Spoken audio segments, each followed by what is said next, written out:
lahum min xurati ahyunin jasaan bima kaanu yamaluun. maa ngi lay fay Alaaji Sa Ndiogou di jiital ci nuyoo bi ñu bokkal plateau bi di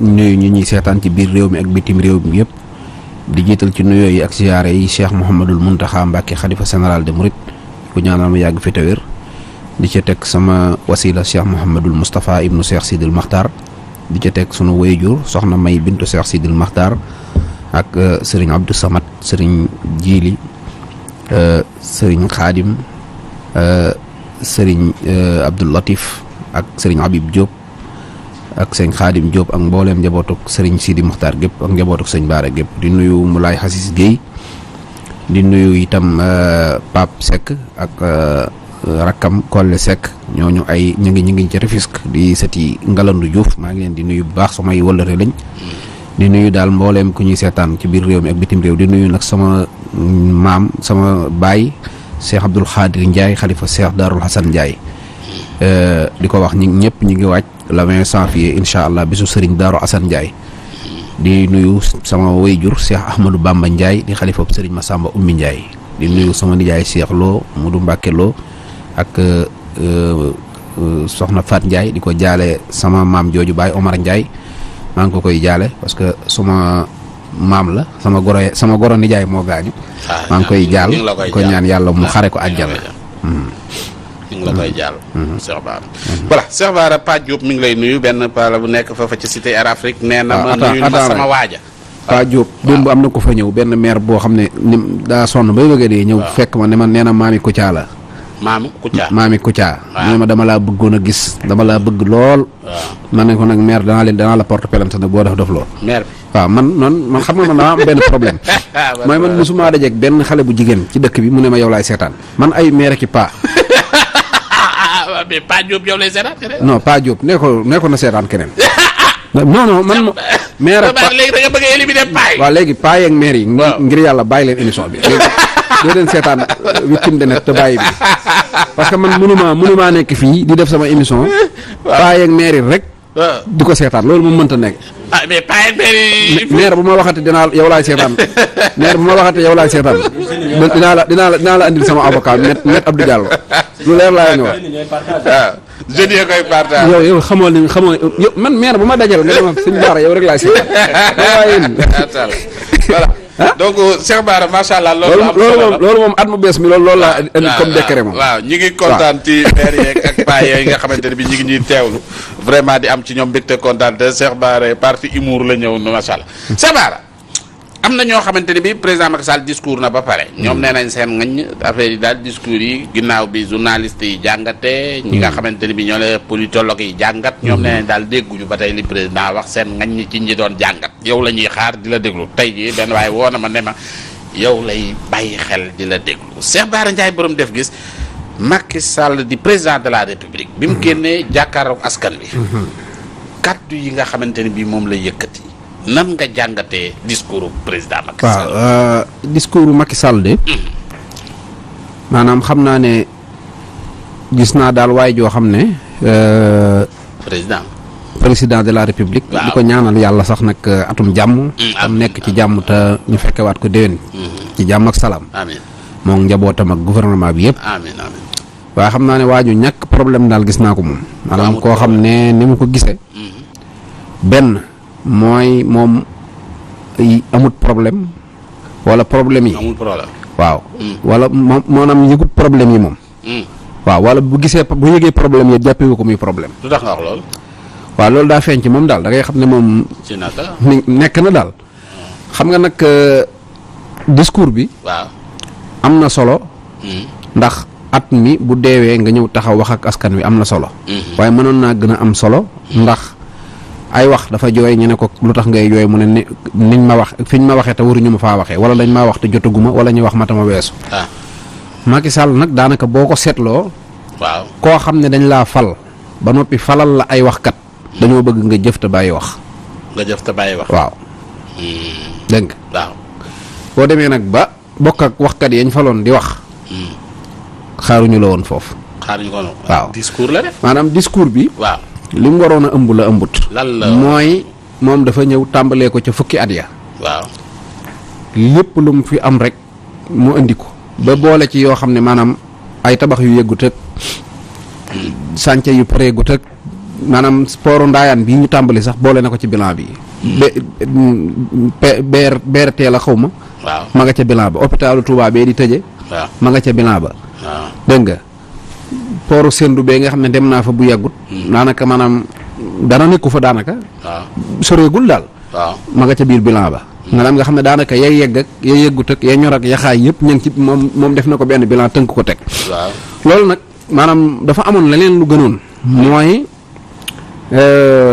xam nga dëgg la def na dara. maanaam def na dara. parce que fal nañ ko depuis 10 ans am na lu mu fi def. waaye nag am na lu mu def de waaye am na lu mu ñu defit nag. am na lu mu ñu def. waaw lu mel na. wax na nag lim def. waaye waxuñu lim ñu def. maanaam ci ay problème waaw chantier yi bëri na ci chantier yoo xam ne conséquences yi. kenn mënu koo natt. am na pont boo xam ne yaakaar naa ne bañ koy tabax bañ koy tàmbali. waaw booba stade Qatar ya ñu war a fubale coupe du monde tàmbaleegul. Qatar tabax nañ fi ay stade ba tëj ko ñu mënaguñoo pare benn pont. muy pont ba. mu ngi fii ci Ndakaaru ma nga fële ca Balla yëba sama boori kor maanaam Qatar tabax na fi stade ba yeggal. waaw da tëj stade yi te ñun mënuñu tëju pont ba noppi nga taxawaat di ndamawaat pont bi. xam nga loolu. dafa nekkul lu kenn xam. waaw ba noppi maanaam conséquences yi nga xam ne dund nañ ko ci at yi moom daf koo lii benn mooy moom jàppewu ko problème. wala boog bu ko jàppee problème it moom baal na boppam. xam nga dafa am nit ñu mel noonu nag. fii ne léeg-léeg nga dajeeg nit ku ne xam na nit koo xam ne. bu la defaloon lu tuuti da koy naw. waaw waaye lu mu la mën a def lu mu rëy rëy moom baal na boppam. Macky nag damaa yaakaar ne daa nuru ci nit ñooñu ndax jafe-jafe yi nga xamante ne maanaam ñàkk farlu waa ay liggéeykatam ñoo ko def. parce que fàttewuñ mbënd mi ñu fiy dund. embouteillage yi ba ci Covid 19 bii. mënoon na cee wax parce que année bi lépp daanaka année crise sanitaire la. waaw waxu ci dara. ñu ngi jëmaat ci 2022 am na beneen virus bu feeñ. waxu ci dara te loolu daf cee def loo xamante ne xam naa li tax waxu ci.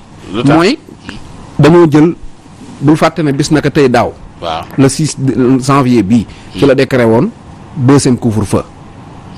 waaw bis naka tey jii lañ tàmbaloon duggaat ci couvre-feu Ousmane Sonko ja moo ñu ci génne woon nga xam ne daanaka ay weer la. yoo xam ne mi ngi ñu tëj sonal ñu bay bëgg a dee mu jékki-jékki rek. maanaam dem ba xam ne local ñëw na amutub candidat mu xool ba xam ne Abdoulaye Diouf Sarr doo nga fi sës. mu ne ko jeexalal corona bi te dem campagne yi. Abdoulaye Diouf Sarr waaw noonu la demee di Abdoulaye Diouf Sarr patamee ko ñëw ne Seroka daal dem campagne yi. xam nga loolu mooy moom dama leen di foyee. Abdoulaye Diouf Sarr boo patamee corona. xoolal li ma la wax Abdoulaye Diouf Sarr biñ demee ba tàmbalee xool kan mooy candidat boo ko yaakaar. nga jékki-jékki nga dégg ngeen ñu naan Abdoulaye Diouf Sarr la rek ci lañ ne corona bi jeex na. Seroka. Abdoulaye Diouf Sarr dem campagne. kon moo yoroon bouton bi ko doon laaj. ma koy yor wulim bi moo wàññi moo fay kilim bi ne ko demal campagne yi léegi. waaw nga ñëw waxoo ci corona. ku ne gis na ne Sénégal xaw naa tasaaroo ngir problème mu justice. waaw nga ñëw daanaka waxoo ci problème mu justice. waaw actualité bi nga fekk ci kaw taabal ji muy problème mu góor jigéen ñi. waaw waxoo ci. dégg nga te yooyu yëpp dafa nekkoon yoo xamante ne askan wi ci boppam maanaam ñi lay déglu moom xam na ne nit ñi ñu ngi ko ciy xaar. te nangu wuccee ŋaang. parce que nag wolof yi dañ naan am loo wax jafe am foo waxee. yomb na waaye am loo wax a jafe. Macky nag am na fu mu waxee. waaye amul lu mu wax. amul lu mu wax waaw. waaw bu dee ay maa def lii. waaw loolu moom justifié wu laa ko teg. mooy am nañ 3 ans yoo xamante ne amuñu gouvernement. maanaam amuñu premier ministre moom mooy gouvernement bi mooy lépp. mu dem ba mu yàgg mu toqi ne day indi premier ministre di justifié wane ne kat maanaam am na lu ñu fi jot a def. wa ilaa mu nekk benn maanaam loo xamante ne. dafa yëg ñàkk communication ci biir parteem. waaw yaa ngi dégg. ba jàpp ne maanaam man li ma fi def xanaa nit ñi dañ koo gisut. mu ñëwaat. maanaam am occasion ne tey danañ ma déglu. mu koy waxal boppam di ko jàngalaat nit ñi def naa lii. parce que nag ci dëgg tamit Macky Sall nag parteem dafa am problème communication. soo ko xoolee. Macky Sall da daan def bu defee cérémonie bu defee conférence kii bi ba noppi discours ba noppi à la nation ba noppi. day fexe ba kenn du fi waxee mu jël télé yépp teg. toog di wax. bii paa nag bi mu jëlee décision ne moom du wax. dafa jël ñëpp installé leen ci yeneen télé yi. pour bu paree bu fi kenn waxee ay nitam nañ dem wax. mais dañ koo lajj. dañoo laj parce que niñ ko tege moo baaxut xam nga ne yow boo jëlee ku mel ne Boubacar Camara. waaw nga xam ne technocrate la di ab technicien bu am xam-xam. Abdou Mbow dëgg gaa bu lu mu la wax ci politique fayee ko bor politicien la. mais àlluwa ji soriwul. waaw waaye politique bu Sénégal gii benn politicien bu mën a wax ba wër Abdou Mbow amut. lu mu la wax ci politique fayee ko bor. mais bu demee ci technicien da koy dóor ci suuf. nga dem jël Abdou Mbow. dem boole ko Abdourahmane Camara Abdourahmane Camara politique gu. technique lay waxee ak xam-xam nga dem yóbbu fa Abdou Mbow da ngay indil Abdou Mbow problème. nga jël ku mel na tey. Yankhoba Diattara. dem boole ko Abdourahmane Diouf. Yankhoba Diattara moo la gën a xam ne. maanaam bëtam ak bëtu Abdourahmane Diouf fu ñu dajee. bu la ko waxee ak bu la ko waxut rus na. waaw day rus koo xam ne yéen a ànd seen girug dund naan da ngeen di xeex dëgg. ba mu yàgg nga tourné di xeex ak moom war ngaa xam ne yaa ngi ciw fen déet te Yankhoba dëgg tuxuwut kon. déet Yankhoba moom mook Abdourahmane Diouf danoo ànd di xeex teer bi. waaw di ko xeex ci lu matut lu mu at. waaw maanaam Yankhoba ñëw di défendre si teer bi moom. waaye dafa dëpp. Yankhoba war naa maanaam bu gisee Abdourahmane Diouf war naa fit wi ne naan réel loolu du ko wax kenn waaye. daanaka day feeñ ci émission bi nekkul en l'aise. d'accord parce que. te nga gis ne ba tey dafa am problème mooy ku mel ne ay Mounirou Sy. waaw nga xam ne ñoom ñoo nekkoon ñi yoroon projet terre bi. waaw semaine bii ñu inauguré terre bi yëpp maanaam gaa yaa ngi jàpp terre bi di dajji di teg ci suuf. ñoom mënuñoo génn défendre terre bi parce que ñoom ñoo porté woon projet bi. wala dañ cey def ay njaaxum yoo xam ne dañoo ragal a génn di ko wax. wala ay question yu ci nekk ñu koy daw. soo xoolee APR. waaw ku mel ne Mimi Touré. gisoo ko. waaw génnul. ku mel ne Aly Ngouille. Omar Youm. ku mel ne Amadou Ba. ku mel ne ñoom nu mu tuddati. du jeex. maanaam ba ci ñoom Mansour Faye ak maanaam dafa am APR ñoo xam ne bu poste su ñëwee ñu ñëw taxaw ne Falma mais bu défendre Macky Sall jotee duñ ko défendre. dafa mel ne xam nga dañ naan mbër bu lëloo day màgg daan. waaye politicien moom bu lëloo day màgg daanu. parce que politique moom da ngay génn di wax. politique boo xam ne toog ci plateau di wax boo ko ci boolewut. maanaam da ngay xëy dootoo fi nekk te doo ko yëg. te ñoom loolu comprendre duñ ko. c'est très rare dafa am ñoo xam ne maanaam sax day mel ne Amadou Ba rek jékkul sax maanaam mu ñëw plateau toog ak opposition. di débattre di jéem a layal bilan Macky Sall day mel ne loolu waru ko. waaw kasaalika ku mel ne Mimi Touré day mel ne loolu waru ko. waaw suñ demee bay def sax ay plateau yoo xam ne seen bopp la ñuy gën a jaay ka. maanaam gouvernement bi ñu nekk. loolu waa APR dañ ci bàyyiwul xel looloo yàq seen communication te Macky Sall mel na ne yëg na ko. soo gisee mu ñëwaat di dabaatal di wax li mu fi defoon day mel ne daa sonn di def te mel na ne nit ñi ba léegi yëguñu ne def fi tus te loolu problème communication la ba ci Setor Mbaye la xaw ma gis naa ko mu toog ci plateau ñu ne góor jigéen ñi rek mu ne waxuma waaw xam nga loolu mooy communication bi gën a bon mooy mbir dem ba àgg ci maanaam yow li nga ci gëm mënoo koo wax xanaa kon li nga ci gëm baaxul moom waroon naa mën a jël position bi ci état bi am waaye nag foofu tamit dinaa ci ñëw mooy affaire góor jigéen ñi. waaw dégg naa député yi ñu ne. Macky Sall wax na lu leer. waaw Macky Sall nee na. waaw Macky Sall wax na lu leer. ci mbirum góor jigéen. waaw loolu lañ wax. léegi waaw bismillah Macky Sall wax na lu leer kon ci loolu la ñu war a sukkandiku. mooy waxi Macky Sall waaye nag ba suba. wax na lu leer ci 3e mandat bi. waaw Macky Sall. wax na lu leer ci 3e mandat bi. wax nga dëgg de waaw ci lu leer de. ñoom nag député yi ñoo war a choisir ba xam waxi Macky Sall daa wér wala waxi Macky Sall daa wér. ndax mënuñu bu ñu ne 3e mandat ñu ne Macky ko wax ñu ne bu leen jàppee waxam. waaw ñu ñëw ci góor jigéen ñi. ñu ne Macky ko wax ñu ne jàpp leen. ñu ne Macky ko wax jàpp leen waxi Macky Sall. ñun mënuñoo jàpp waxi Macky Sall ci càmmoñ. waaw di ko bàyyi ci ndeyjoor. ñoom kay nañ choisir bu fekkee waxi Macky Sall dalil la. waaw lu wër la loo xam ne bu taxawee ne góor jigéen du fi am. Sénégalais yi dañoo war a doyloo loolu. waaw kon taxaw na wax ci 3e mandat bi lu leer. waaw wax na ci kon lu bu fi leer kenn ñëwaat naan waxi Macky Sall sànni leen ko fee. waaw mënuñu sànni dara ca poubelle bi dem di ko jëliwaat. nañ choisir. parce que seen tappale yi nag day waaj a ëpp. ñun bu ñuy def ay boroomi xel lañ. bi ci des nee nañ ñoom. waaw maanaam loi bi waxoon na ci ba pare. waaw bi ñuy criminaliser viol. xanaa loi bi waxu ci woon. kay bi ñuy criminaliser drogue. xanaa loi bi waxu ci woon.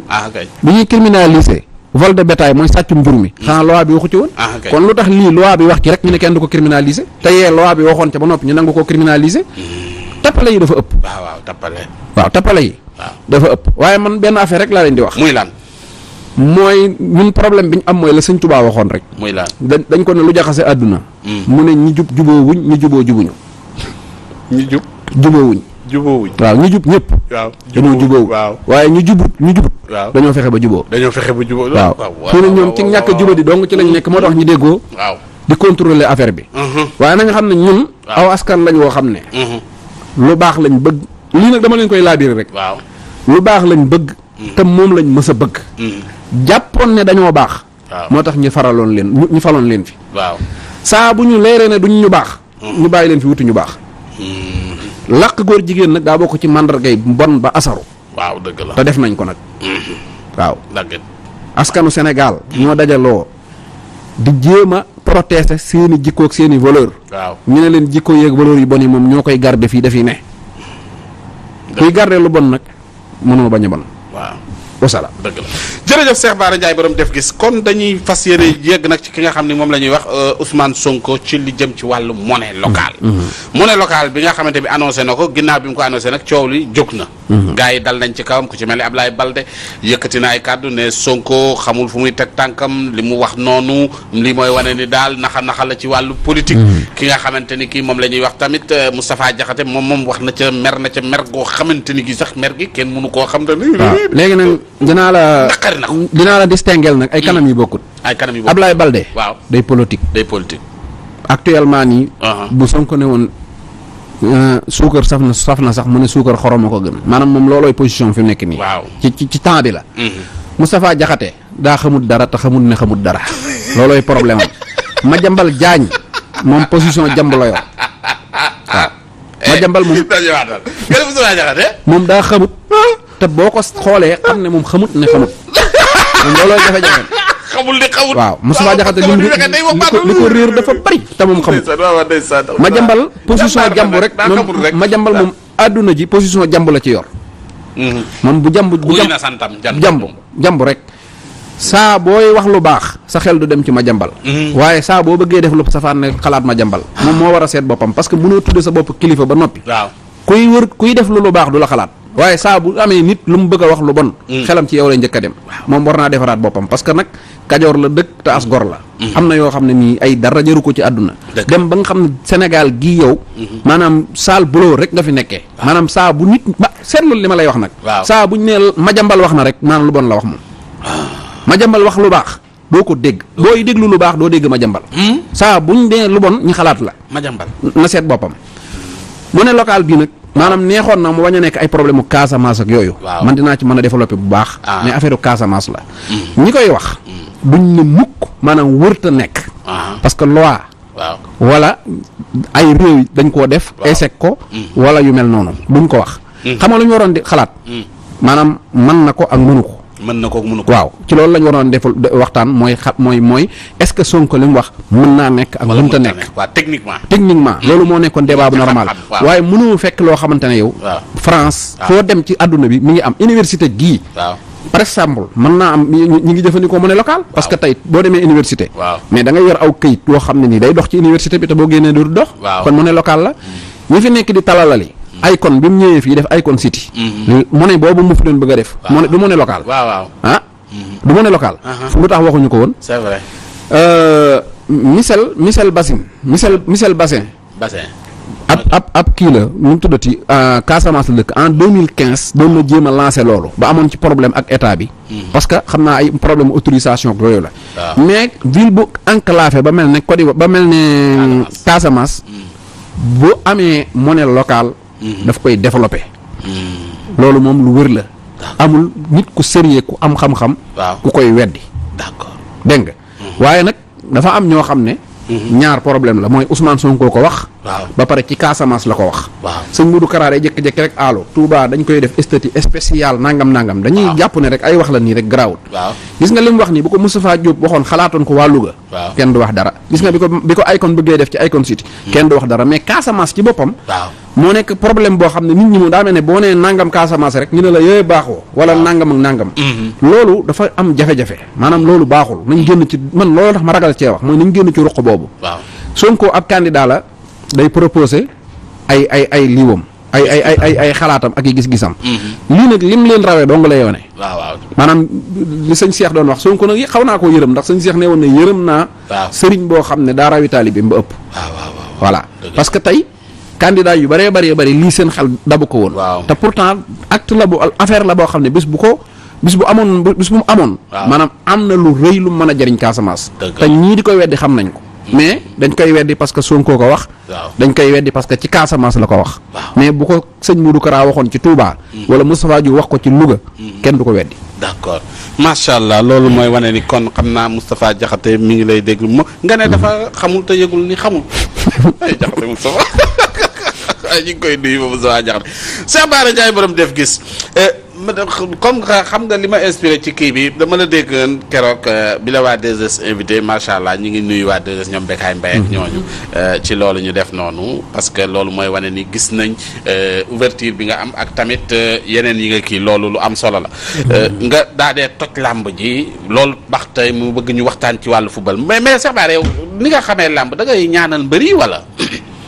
non làmb nag dama ko yàgg a seetaan mais mbëri moom wax dëgg yàlla ñaan gi moom man du ma ñaanal daanaka mosuma cee ñaanal kenn. lu tax mbëri. non ma xanaa mbër du fay. lu tax ma wax naa ko keroog sax Moustapha Gueye nee naa ko mbër du fay mbër yi dañuy yor seen bitéel yi di sóob rek waaye. mbër muy génn xaalis di ko joxub sëriñ bëriwul de man daal menn mbër laa xam ne ñoo bokk koñ mas naa koo ñaanal moom. Saalum daal am na fi combat xaw ma ñëw jox ma 30 000. Saalum waaw ne ma defal may ñaan 30 000. ma ne ko man laa may bayre waaye 30 000 moom Saalum saa bu bànkee ñëw ne ma sëñ Bara sa mbër ñëw na de.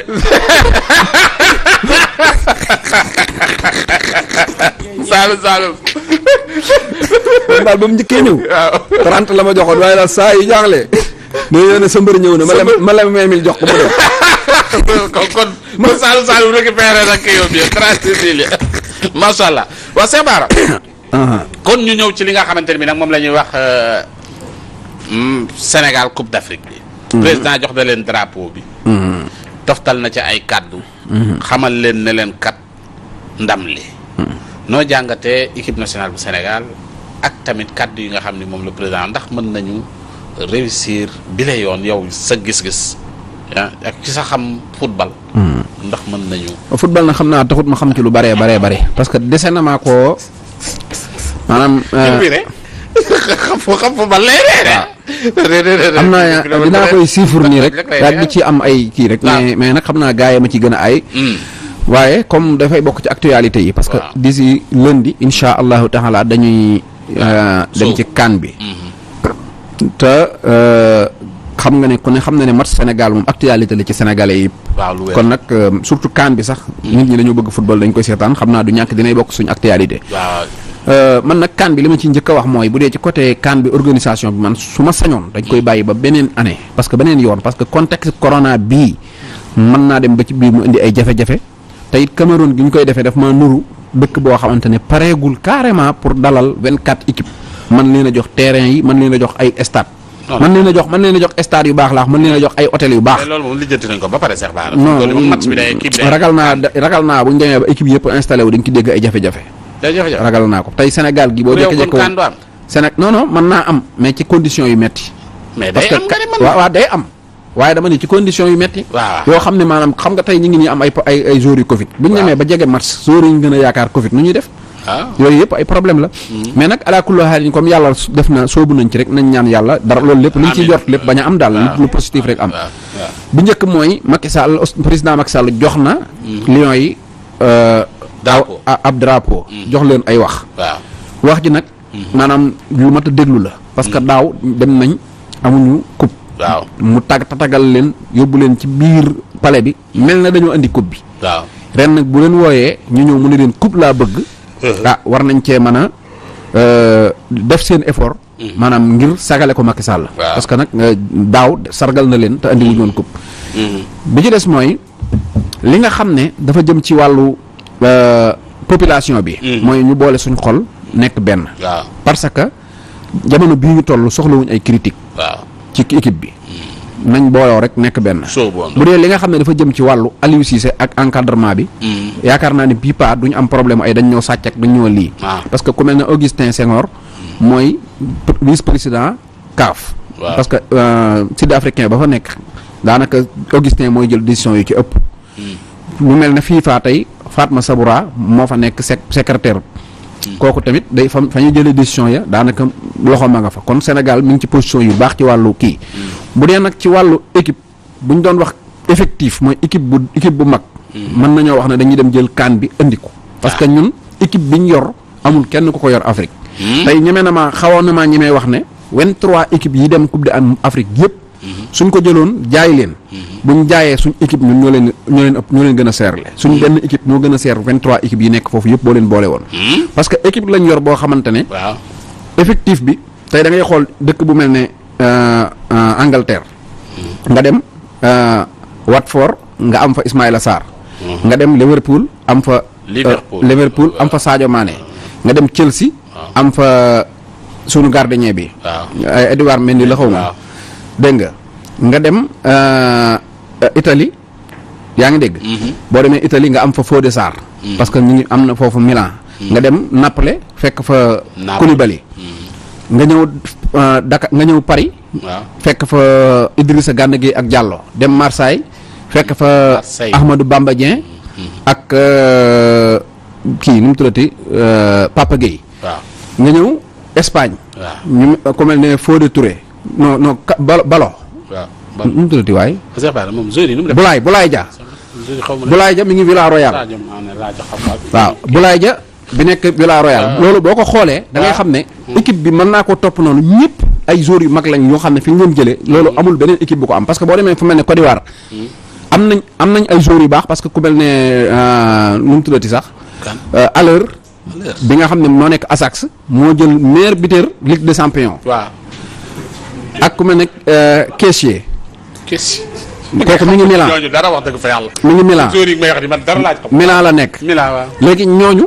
xam nga am joueur boo xamante ne. meilleur buteur la Ligue Champion xam nga kooku. loolu yombul. muy Aller bi nekk Côte d'Ivoire. léegi loolu li ma bëgg a wax rek mooy. bu doon effectif. moom ñun ñoo man ñëpp. mais nag football du effectif kese parce que collectif dafa am doole. te football mooy déggoo gi. te suñ problème mooy ñun amuñu collectif bu baax. parce que Aliou Cissé. li mu war a njëkk a liggéey mooy am 11 de départ. parce que ñun 7 matchs. ak 11 de départ buy dem. amul benn match boo xam ne 11 bi départoon ñoo départaat. loolu baaxul ci équipe. ku balancé wul rek da ngaa war a football ci 11 de départ yi ñu am. su ko defee loolu day dem ba mu yàgg dañu am collectif bu baax parce que boo demee jël dëkk bu mel ne Mali. tey mën naa indil problème CAN bi. ñu bari parce que amuñu star. mais dañoo am collectif. parce que seen entraîneur local la te xam na leen. parce que Manga Souba mi yoroon GA gi moo yor Mali. kan mooy Manga Souba. Manga Souba yoroon na GA ku waaju aay la ba pare.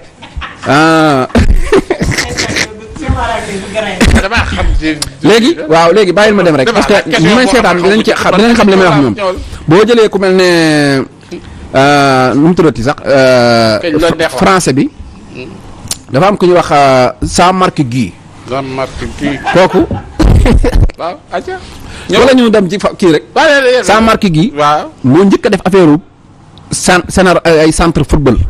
comme avant ñoom ay jàmbaar ak yi avant ñu koy def ay génération foot moom moo leen ko njëkk a def. bi mu. temps bay jeex waaw kon baax na kon man. temps bi jeex na.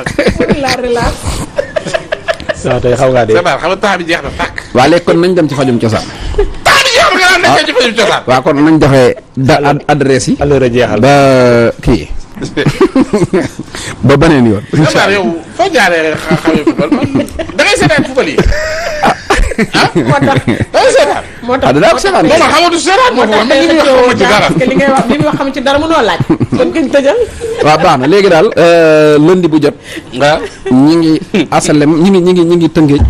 si ta sëñ Mansour parce que ci la ñuy faj affaire rab yi bii paa nag am nañ benn client boo xamante ne saa njóogu. ponkal la moo xam ne.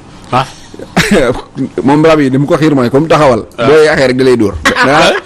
booy taxawee ak moom rek boo muytu bu amee bu ngeen jàkkaarloo neen day mel ne day am lu ko dóoral rek. waaw daanaka ci. baa dóoru la ci benn journée da ciy xeex la mat fukki yoon. xam nga yooyu. loolu moom amoon nañ ko xam naa nag mi ngi tane parce que ci régions yi la jógee woon ñëw fi. waaw boobaak léegi moom nee na am na ak tan daal. léegi lundi bu jot ci la ñuy faj problème mu rab. nga xam ne dañuy traité rab bi ci benn fan. waaw incha allah boo ñëwee ñu faj la ba mu wér. ñu toppatoo la bu dee dalay teree am jëkkër, bu dee dalay teree am doom, bu dee dalay jaxase ngay mer wala mu tëj sa wërsëg wala muy mel na da ngaa ñàkk bayre wala mu lay lu mu la mën a def rek boo ñëwee danañ ko faj incha allahu taala.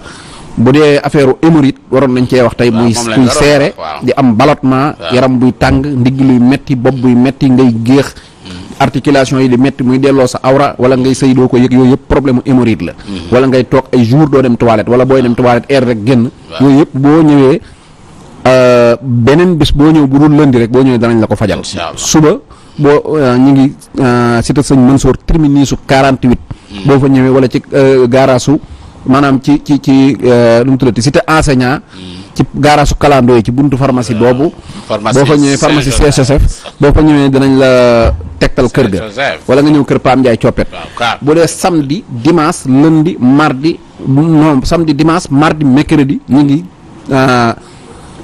asalem 2 ginnaaw école Madiaye Sall yeneen jour yëpp nag siti hémorroïde kattan tension diabète sangatu ci wàllu ubbikoog bay rek yooyu yëpp loo ci ñëw dinañ ko faj mais lundi moom spécial pour affaire rap kese la voilà mu nekkoon Cheikh Bara Ndiaye borom def gis di leen fàttali numéro bi di 77 610 81 81 77 610 81 81 nga jokkoo ak Cheikh Bara Ndiaye borom def gis Sadio faju ci kàttanu borom bi subhanahu wa taala ñu delloo lenge yi ajaratu Betty Mbow. jaajëfal nañu la Alaaji Sanjoogu Mbengue ak Cheikh Bara Ndiaye borom def gis ñu ci nuyu kat yi soxna Kati Diop ak sëñ Sidi mu ndaw waaye di nuyu maam Cheikh ak Baye Mbaye bu baax a baax ñu ngi leen di ziar ñu ànd ak partenaires yi dellu si waat